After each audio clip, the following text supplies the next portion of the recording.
सच्चाई है, ये भाजपा की सरकार, उनका यहाँ का संगठन और उनका अहंकार उसके और यहाँ बांकीपुर की जनता के बीच में है।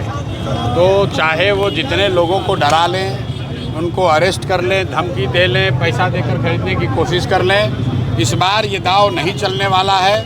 नवंबर 2025 में बिहार की जनता से जो गलती हुई वो इस बार नहीं दोहराया जाएगा। बांकीपुर की प्रबुद्ध जनता पूरी तरीके से कमिटेड है कि हर हालत में 30 तारीख को जो वोट पड़ेगा वो 3 वजहों से हम लोग बता रहे हैं कि 3 वजह से बांकीपुर में जनता भाजपा को हराने जा रही है। पहला, बिहार का करीब करीब हर मतदाता, हर नागरिक चाहता है कि भाजपा के नेतृत्व को ये क्लियर संदेश भेजा जाए कि सम्राट चौधरी का नेतृत्व मुख्यमंत्री के तौर पर बिहार को स्वीकार्य नहीं है। तो अगर बांकीपुर में भाजपा हारती है, सम्राट चौधरी को हटने का रास्ता खुल जाएगा। तो 30 तारीख को वोट जनता यहाँ पर करेगी ताकि बिहार को सम्राट चौधरी से बेहतर कोई मुख्यमंत्री मिल सके।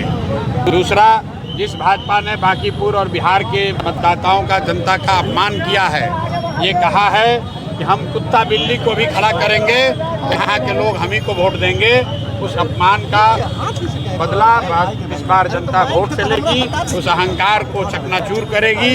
जहाँ इनका इतना मत बढ़ गया है कि हिंदुओं के देवता हनुमान जी को ये लोग भाजपा का झंडा लगाकर डांस करवा रहे हैं। तीसरी बात, जो यहाँ पर सांसद विधायक हैं जो निश्चिंत होकर बैठे हैं कि काम करें न करें, जाति धर्म, मोदी का चेहरा और लालू जी के डर पर वो चुनाव जीत जाएंगे, उन सबको बांकीपुर के मतदाता इस बार संदेश भेजने वाले हैं कि संभल जाओ, अगर काम नहीं करोगे तो अगले चुनाव में कोई नहीं बचा सकता है, ना जाति, ना धर्म, ना मोदी, ना लालू जी का डर।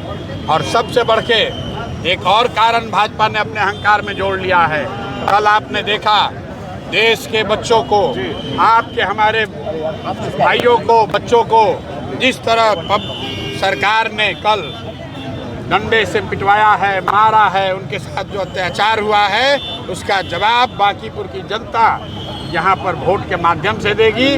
भाजपा को बताएगी कि ये लोकतंत्र है, किसी का एकाधिकार नहीं है। और अगर छात्रों के साथ, युवाओं के साथ नाइंसाफ़ी होगी, पेपर लीक होता रहेगा, लोग बेरोजगार रहेंगे, तो मोदी जी को कल संसद भवन से पिछले गेट से निकलना पड़ा है।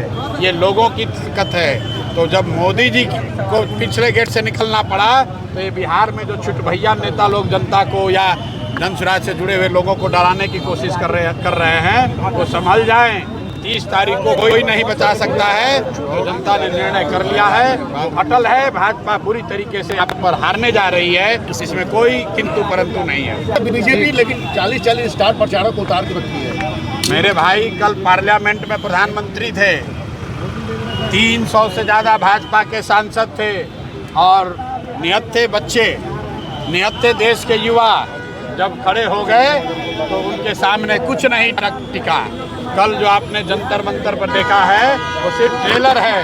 पूरे देश में अलग अलग हिस्सों में जो ये पेपर लीक का मामला है, जो छात्रों के बेरोजगारी का मामला है, युवाओं के बेरोजगारी का मामला है, ये दबने वाला नहीं है। अगर भाजपा की सरकार इस पर सही निर्णय नहीं लेती है तब निश्चित तौर पर आप देखेंगे कि युवा और भी बड़ी संख्या में सड़कों पर दिखेंगे और कोई सरकारी व्यवस्था उनको डरा नहीं सकती है।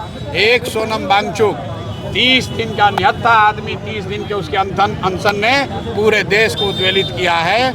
आप जरा अंदाज़ा लगाइए कितने बच्चों का भविष्य दांव पर है। और बांकीपुर के परिणाम में आप देखेंगे कल के लाठीचार्ज का कितना बड़ा असर होता है।